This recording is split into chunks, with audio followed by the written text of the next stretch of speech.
그런데 이거는 남한 시스템이었기 때문에 그런 거죠. 북한의 시스템이었다면 어림도 없는 일 아니겠습니까? 네. 남북이 분단이 됐습니다. 1945년이죠. 분단이 됐어요.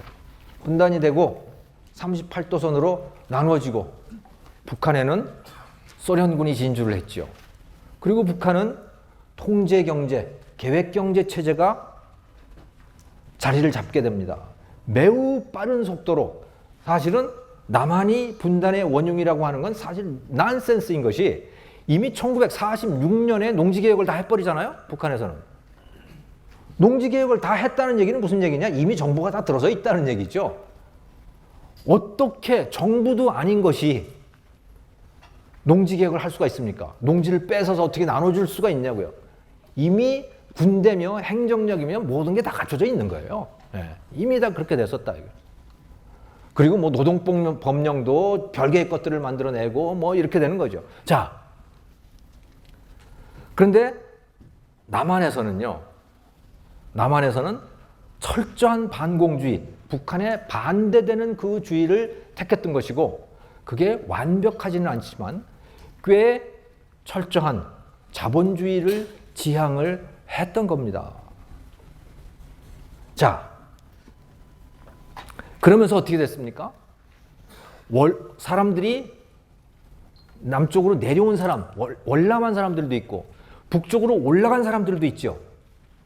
남쪽으로 내려온 사람들은 누구냐? 돈 좀 번 사람들입니다. 돈 좀 벌 줄 아는 사람들입니다. 장사를 하고 싶은 사람들이죠. 기업을 하고 싶은 사람들이 내려왔어요.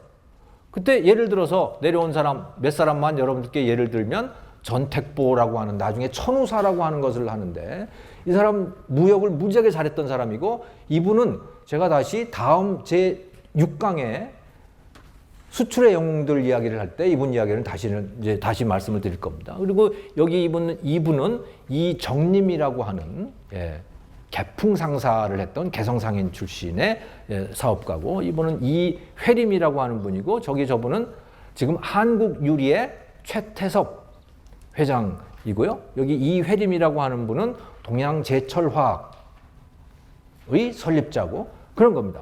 자, 그래서 기업가들은 남쪽으로 내려오고요.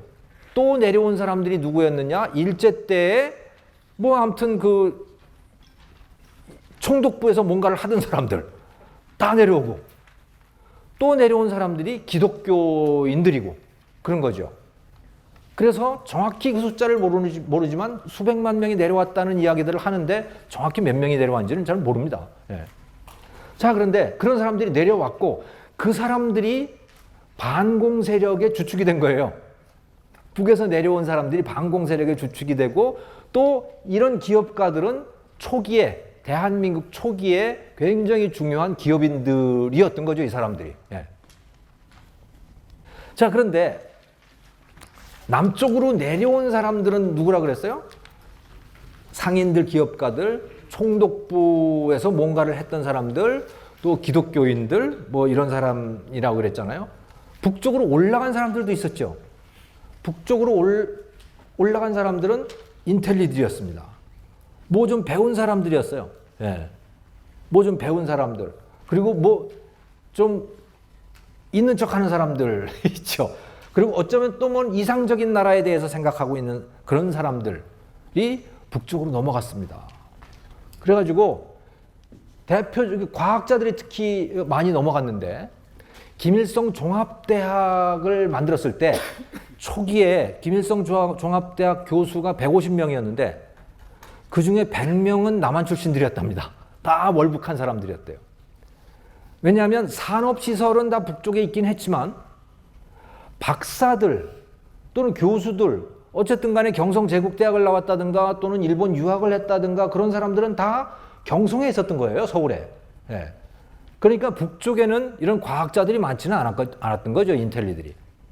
그런데 북쪽에 사회주의 정권이 들어오면서 특히 1946년부터 매우 급속하게 소위 민주개혁이라고 하면서 사회주의라는 말을 잘 안 썼습니다. 민주개혁이라고 했었어요. 그러니까 민주화를 한 거예요. 경제 민주화를 한 거죠. 그래서 농지개혁도 하고, 그 다음에 근로시간도 뭐 하루 8시간 근무제 뭐 이런 것도 하고, 병원, 학교 뭐 다 공짜다 뭐 이렇게 하고, 다 이렇게 하니까, 야, 이상적인 사회잖아요, 여기가. 그래가지고 좀 생각이 있는 사람들은 북쪽으로 건너간 사람들이 많고요. 또 김일성이 과학에 또 관심이 많았습니다. 과학에 관심이 많아가지고, 공산주의는 원래 과학에 관심이 많아요. 예. 그래가지고 한홍식이라고 하는, 그 한홍식 박사라고 하는 사람을 남한에 난파 간첩으로 내려보내죠. 무슨 정보 활동을 하라고 내려보낸 게 아니고, 이제 그 서울대학교의 그 교수들, 무슨 박사들, 이런 사람들 다 포섭해가지고 북쪽으로 올려보내라고 이제 간첩으로, 예, 내려보냅니다. 그런 식으로 해가지고 북쪽으로 넘어간 사람들이 굉장히 많았어요. 그런데 남한의 실정은 뭐였느냐? 과학자들 푸대접이었죠. 왜냐? 이것들이 친일파들이거든. 생각해 보십시오. 어디서 교수를 하고 있다? 그러면 이게 총독부에 협조 안 할 방법이 있겠어요? 이거는 총독부 관리하고 비슷한 거죠, 사실은. 네. 또 일본 가서 뭐 공부했다? 뭐 다 그런 거 아니에요? 집에 돈 좀 있는 거고. 그러면 다 어떤 식으로든 총독부와 관련이 있는 거예요. 그러니까 남한에서는 오히려 특히 미 군정이라든가 이런 입장에서 보면 이건 그냥 걸거적거리는 존재였을 뿐인 거죠. 그래가지고 과학, 무슨 학문 이런 데 전혀 관심 없었어요. 미 군정에서는. 그래서 거의 천대하다시피 이렇게 했는데 북쪽에서는 어떻겠냐? 김일성은 대학 지어줄게. 거기서 실험 기자재 다 대줄게. 그리고 모스크바 유학 보내줄게. 이런 파격적인 조건들을 내거는 겁니다. 김일성은. 그러니까 북쪽으로 간 사람들이 굉장히 많아요. 네. 그 가장 대표적인 사람이 이 리승기라고 하는 분이고, 저분은 서울대 공대 학장이었습니다.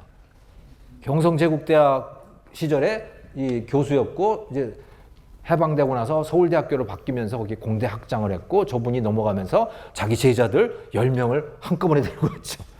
네. 또 도상록이라고 하는 이분이 있는데, 이 사람은, 그러니까 이 리승기는 화학자였어요.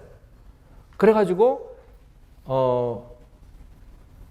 그때 나일론이라고 하는 게 굉장히 이제 혁신적인 그런 제품이었습니다만은, 나일론은 석유화학 제품이었거든요.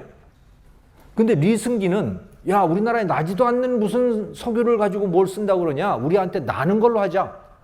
석탄으로 뭘 만들어 보자. 그래가지고 이 땅에서 나는 석탄을 가지고 새로운 화학섬유를 만듭니다. 그게 비날론이에요. 비날론이라고 하는 거를 만들어서 아무튼 북한 사람들 이 의생활을 획기적으로 바꿔놓죠. 예, 굉장히 풍요롭게 만들어 놓습니다. 그리고 리승기라고 하는 사람도 있고, 또 이 도상록이라고 하는 사람은 지금 우리가 걱정하는 그 핵폭탄의 주역이죠.